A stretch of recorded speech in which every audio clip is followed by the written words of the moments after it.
Golgi body. Golgi body को Camillo Golgi ने 1898 में सबसे पहले डिस्कवर किया था। गोल्जी बॉडी को हम लोग 2-3 नाम देते हैं, यानी कि गोल्जी बॉडी को हम लोग गोल्जी कॉम्प्लेक्स भी कहते हैं, गोल्जी बॉडी को हम लोग सिर्फ गोल्जी भी कहते हैं, और प्लांट सेल में मौजूद गोल्जी बॉडी को हम लोग डिक्टायोसोम कहते हैं, यानी कि in plants they are known as the dictyosome. और गोल्जी बॉडी को कभी कभार हम लोग गोल्जी अपरेटस भी कहते हैं। गोल्जी अपरेटस तब इस गोल्जी बॉडी को कहते हैं जब गोल्जी बॉडी प्लस वेजिकल हो, यानी कि गोल्जी बॉडी के साथ वेजिकल मौजूद हो, तब इन दोनों को हम लोग गोल्जी अपरेटस कहते हैं। अब गोल्जी बॉडी का डेफिनेशन पढ़ते हैं कि गोल्जी बॉडी है क्या। गोल्जी बॉडी कुछ फ्लूइड फील्ड सेक्स होते हैं, यानी कि कुछ फ्लूइड से भरे हुए थैलियाँ होते हैं जो कि एक दूसरे के ऊपर पड़े होते हैं। उन थैलियों को हम लोग सिस्टर्नी भी कहते हैं। उन थैलियों में प्रोटीन होता है, उन थैलियों में कार्बोहाइड्रेट होते हैं, उसमें ग्लाइकोप्रोटीन होते हैं, उसमें कुछ स्पेसिफिक किस्म के एंजाइम्स होते हैं, यानी कि उन थैलियों में जो एक दूसरे के ऊपर पड़े होते हैं, उन सब थैलियों को हम लोग कलेक्टिवली गोल्जी बॉडी कहते हैं। यानी कि it is a set of smooth membrane, ये एक स्मूथ मेम्ब्रेन का सेट होता है दैट आर स्टॉक्ड इनटू फ्लेटेंट, जो कि एक दूसरे के ऊपर पड़े होते हैं।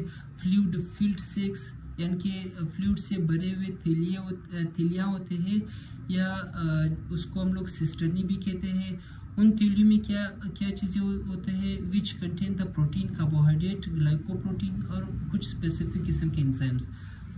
अब गोल्जी बॉडी जो यूकैरियोटिक सेल है उसमें मौजूद होता है और प्रोकैरियोटिक सेल में एब्सेंट होता है, और मेमल्स का जो आरबीसी है ये उसमें भी एब्सेंट होता है, यानी कि present in eukaryotic cell, absent in prokaryotic cell and mammalian RBC. अब सिस्टर्नी का जो तादाद है वो कितना होता है एक एनिमल सेल में। एनिमल सेल में सिस्टर्नी का जो तादाद है वो 3 से लेके 7 तक होता है, यानी कि in animal cell cisternae are 3 to 7 in number. अभी हम लोग गोल्जी बॉडी का स्ट्रक्चर देखते हैं कि गोल्जी बॉडी का स्ट्रक्चर किस तरह से है। ये गोल्जी बॉडी का स्ट्रक्चर है। ये जो स्ट्रक्चर मैंने लिखे हैं, इन स्ट्रक्चर्स को हम लोग सिस्टर्नी कहते हैं, इसको हम लोग वेजिकल कहते हैं। अब गोल्जी बॉडी का काम क्या है, अगर मैं ऐसा ही ओरली बता दूं, जो इससे पहले जो हम लोगों ने पढ़ा था एंडोप्लाज्मिक रेटिकुलम। एंडोप्लाज्मिक रेटिकुलम के 2 हिस्से होते हैं, एक रफ एंडोप्लाज्मिक रेटिकुलम है, एक स्मूथ एंडोप्लाज्मिक रेटिकुलम है। रफ एंडोप्लाज्मिक रेटिकुलम पर प्रोटीन बनते हैं। वो प्रोटीन जब बनते हैं तो जब वो एंडोप्लाज्मिक रेटिकुलम से ये जो निकलते हैं, ये प्रोटीन अब इस काबिल नहीं होते हैं कि वो जाके मतलब काम कर सके, या टारगेट पर जाके ये काम नहीं कर सकता है अभी, क्योंकि इसको मॉडिफिकेशन चाहिए, इसको प्रोसेस करना बाकी है अभी। तो ये जो वेजिकल की शक्ल में प्रोटीन निकल गए थे एंडोप्लाज्मिक रेटिकुलम से, वही प्रोटीन अभी आते हैं गोल्जी बॉडी के पास। गोल्जी बॉडी के जिस साइड से प्रोटीन अंदर आते हैं उस साइड को हम लोग सिस फेज या फॉर्मिंग फेज कहते हैं। तो वो जो वेजिकल गोल्जी बॉडी के अंदर आया, यानी कि सिस्टर्नी के अंदर आया, तो यहाँ पर इसकी एक किस्म की मॉडिफिकेशन होती है, यानी कि इसको इसी प्रोटीन को मॉडिफाई किया जाता है कि वो टारगेट पे जाके अपना काम पूरे तरीके से कर सके। इसको मॉडिफाई किया जाता है, फिर उसको एक ख़ास किस्म के तरीके से उसको पैकेज किया जाता है, यानी कि उसको एक ख़ास तरीके से बंद किया जाता है। फिर गोल्जी बॉडी से जब निकलता है, जिस हिस्से से यही वेजिकल, यानी कि यही जो मॉडिफाइड प्रोटीन या वेजिकल निकलता है, उस साइड को हम लोग ट्रांस फेज या उसको हम लोग मैच्योरिंग फेज कहते हैं। तो वो जो वेजिकल अभी निकल रहा है गोल्जी बॉडी से या निकल गया है, उसको अभी हम लोग प्राइमरी लाइसोसोम या लाइसोसोम वेजिकल कहते हैं।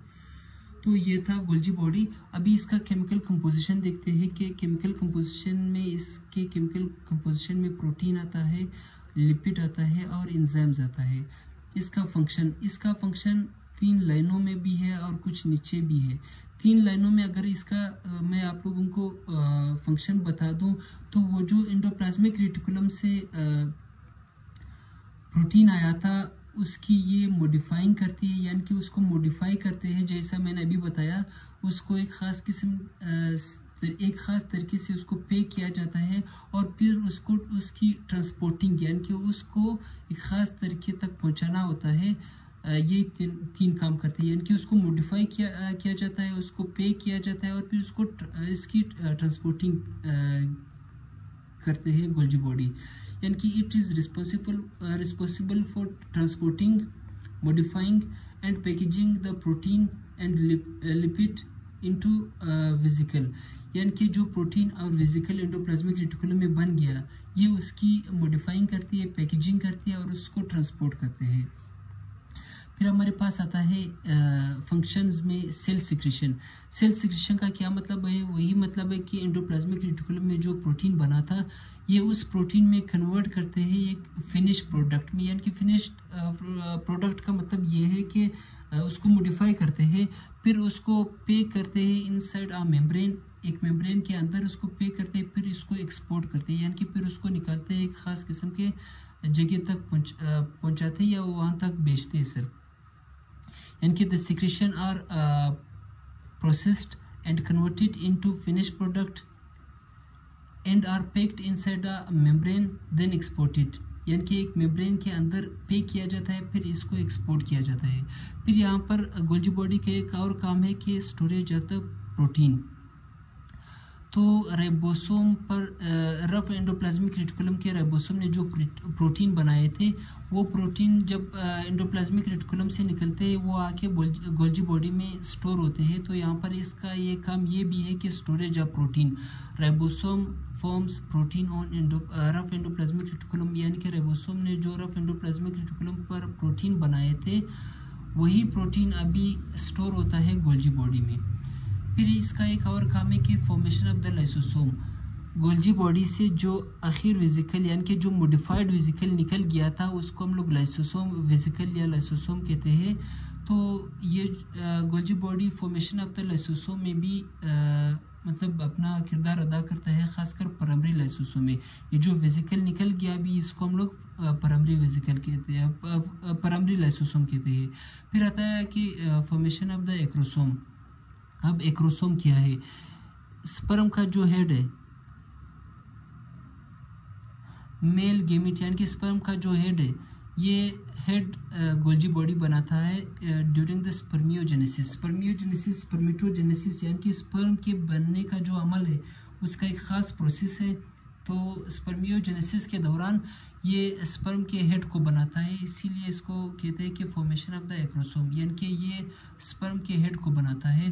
फिर आता है हमारे पास formation of vitelline membrane of egg, यानी कि फीमेल जर्म सेल का जो मेम्ब्रेन है, वोटेलाइन मेम्ब्रेन है, ये गोल्जी बॉडी उस मेम्ब्रेन को भी बनाता है।